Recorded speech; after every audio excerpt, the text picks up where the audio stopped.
दोस्तों अभी अल्लाह की जात के डरते हैं, गुनाहगार अस्वादार वबकार अल्लाह की रहमत बड़ी वसी हो वो भी बार का हाजिर होया दुख से लगना है तो क्या अल्लाह ताला साडी सुनेगा सुनेगा तो मेरे दोस्तों वापस जाना है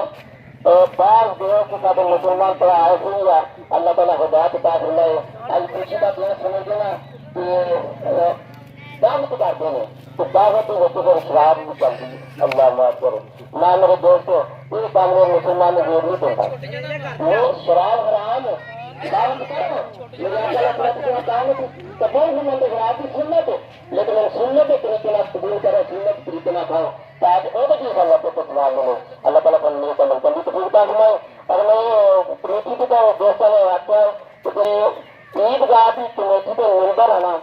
तो वापस घर ना जाना इतने खड़े रहने उन्होंने कोई गलबात करनी कोई मीटिंग करनी है इस बात ईदगाह की कमेटी के जो मेंबर ने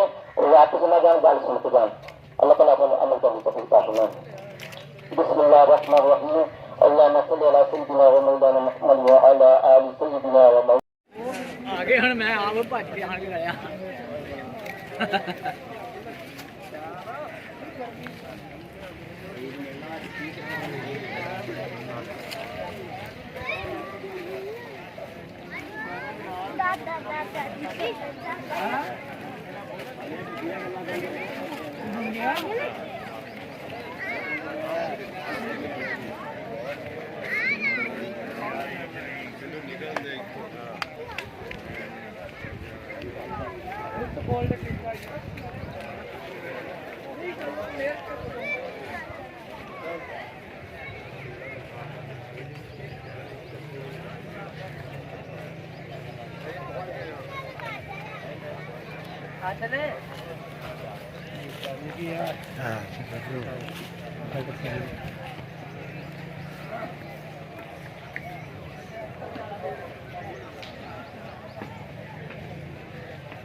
इधर मिल रहे हैं यार